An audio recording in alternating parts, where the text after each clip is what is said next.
讲真的，这个有一说一，所以有时候我会接受不了。剧组因为我不是在装啊，不是在装，这个是有一说一的，就是有时候会接受不了，就是比如说，如果你自己有什么病啊或者干嘛的，你要去剧组，然后你这儿也不对那儿也不对，然后让所有人等你或者是干嘛的，我自己心理负担压力会很大，所以我想要把自己调整到一个OK 的状态，让剧组啊，让所有周围的人大家都觉得是放松的，是不紧张的。一个状态，然后大家所有人的心思不是在赵露思身体现在怎么样，而是都在这个戏怎么样的身上。我觉得那就是一个我比较不错的状态了。然后还有呢，就是我们在2026年呢，当然会有一些规划，但新的规划呢，慢慢的你们应该就会知道，然后包括一些综艺的部分，就是这个是我比较，怎么说呢？比较让自己我也是想要寻求一下你们的意见了，就是因为其实之前就有挺多人就是说演员其实不要去综艺嘛，然后加上我又不知道我的性格其实可能又真实的性格可能又没有那么适合综艺，因为我比较慢热。所以我在想，是不是也是一种新的一个突破和尝试，可能慢慢的让更多的人了解到更真实的我，其实我也能更轻松一些，因为你了解到了最真实的我，你可以选择喜欢和不喜欢，就是不是也是一种更好的一种选择，因为在今年生病之前，其实我一直是以一个演员的身份出现在荧幕上，就是以角色的身份出现在荧幕上。但只有在今年，因为个人的事情，因为赵露思3个字，赵露思个人的事情出现的比角色更多，所以其实已经让很多的人更了解角色之外的我是什么样子了。所以我也在想说，是不是有这个可能去如果你们也能够接受，角色以外的我是这个样子，那是不是有这个可能去，参加一些综艺，无论是好的还是坏的，对吗？我是这么觉得啊，所以可能这是一个新的规划啊，可能是去结交新的朋友嘛。这种因为我觉得我对朋友这个东西啊，我觉得这也是缘分的，不一定认识了就能成为朋友，但是我也很害怕别人对我有期待，然后反正我觉得这个可能是一个我比较能够突破的一个事儿，也比较还算比较能够突破。谢谢啊，加油！拖着过，加油！做自己。对，然后，但是因为我没怎么录过综艺啊，然后我唯一录过的一个比较算常驻的，就是今年年初录的嘛。那个，但是跟小朋友，而且也没有别的人，都是很熟悉的人了，所以我就挺放松的。但那会儿其实说实话，状态还没有那么好，说实话。但是那会儿真的是，我真的就跟大家讲，就如果你处于在一个没有支撑，就是没有兴趣爱好，就是你觉得每天都很烦闷，找不到任何想做的事情的时候，你不如去想办法帮别人，就是你真的能够得到，就是你在周遭得不到的情绪价值的时候，那一刻会让你有不同的收获。我真的是这样觉得，就是在你很缺少爱的时候，不妨你先把爱送出去，我觉得那个惊喜会比你想象的更多，但你不能说一开始你就是奔着有求才去做的啊，那样结果可能也不佳，就是这个意思。所以呢，明年大概有个新的决定，就是大概尝试一下综艺，你们觉得呢？然后呢，还有就是我说可以。好，我说行，你说行，我说 yes，对，你说 yes。然后还有呢，就是谢谢谢谢你们他们在打赵露思全肯定，感觉在打那种正能量一样。来正能量走一波。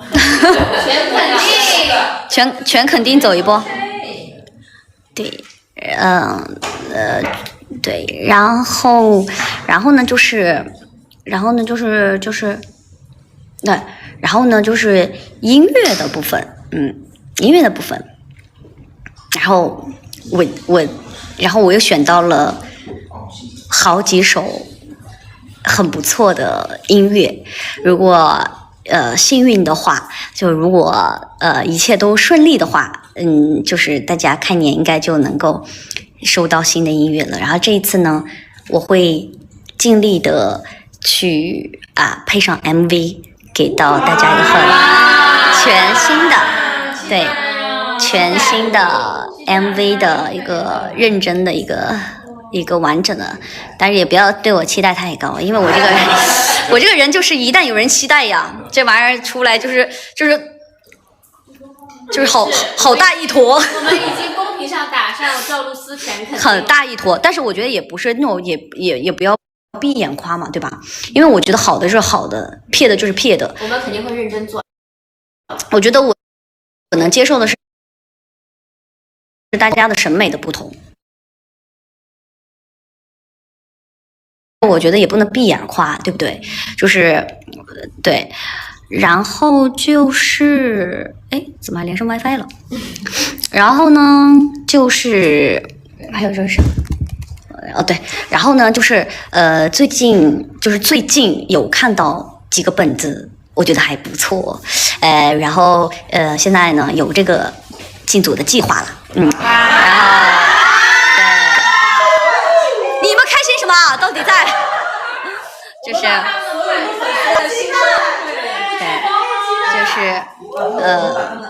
认真的嘛，真赌有看到还不错的项目，然后我有看到还不错项目的时候，我就问那个制片人，我说这 IP 好吗？他说很好。我说你觉得我的粉丝会喜欢吗？他说我觉得你的粉丝会喜欢，会爱死的。我说那行。所以我觉得其实对于我来说，我其实是一个我也会有自己的选择，但是我会更想选择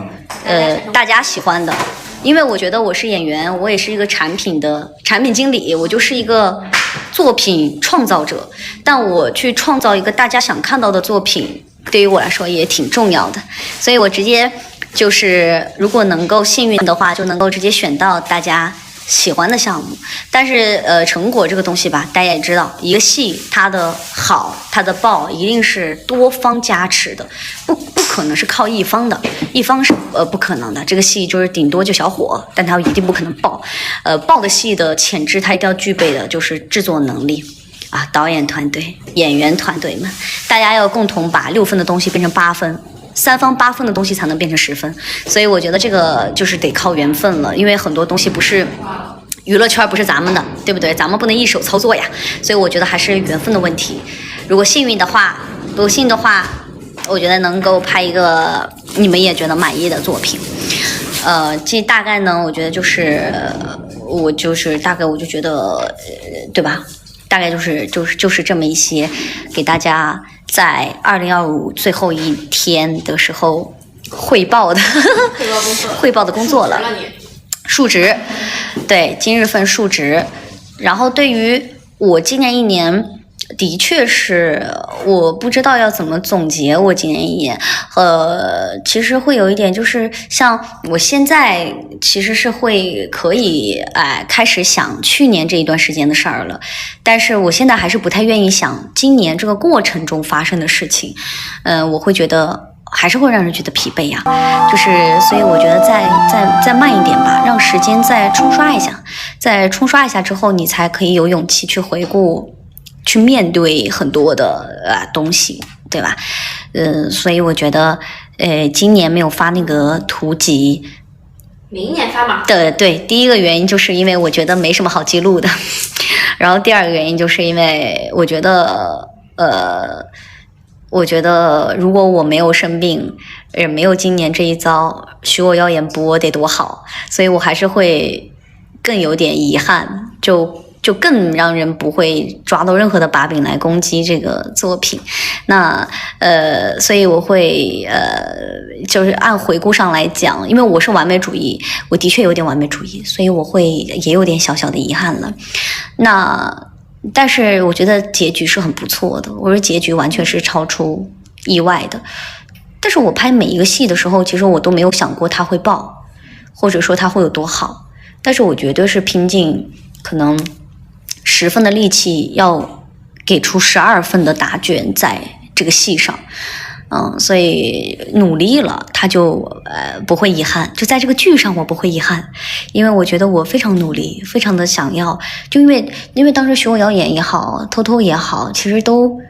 在没进组前吧，还在进了组前就被骂得很厉害嘛，就是又是被骂在那儿，所以我觉得我好像一直我的人设好像就是一个不被看好，然后又会，然后又这个东西结局又会被大家所喜欢的一个情况。所以有些时候我在选项目的时候，有时候这是观众还有粉丝他们特别喜欢一些项目的时候，我反而就是今天跟你们讲的，我反而倒是会觉得这项目行吗？因为我接多了大家不看好的项目了，所以反而有很多看好的项目的时候，我就会充满很多的质疑。对，就是就是大脑神经让我会觉得那样的东西是安全的，而好的我是觉得不安全，可能就是也没有接到过，或者是怎么样。也不是说我之前拍的都不好啊，但只是说的确嘛，有一说一，大家然后粉丝大家也知道，大家粉丝也特别看不上我的饼。对，所以这个我是很清楚的。所以明年也会有一些，但是你们别对我这太大的那个叫什么期待啊！我这个人不能有期待，有期待我就全完蛋了，有期待全完蛋。双鸭，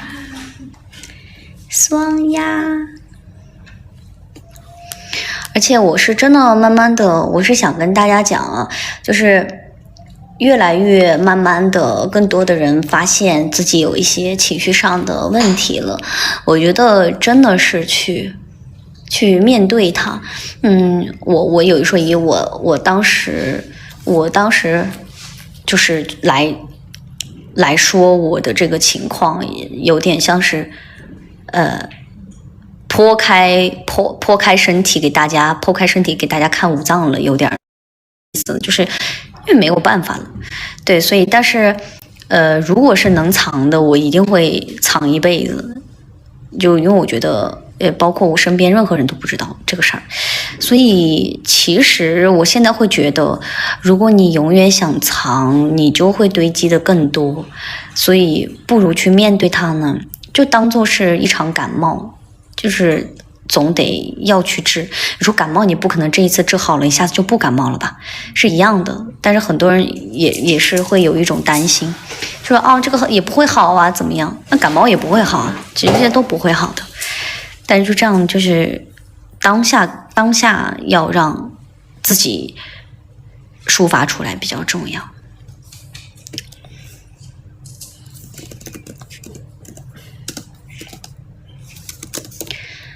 马拉，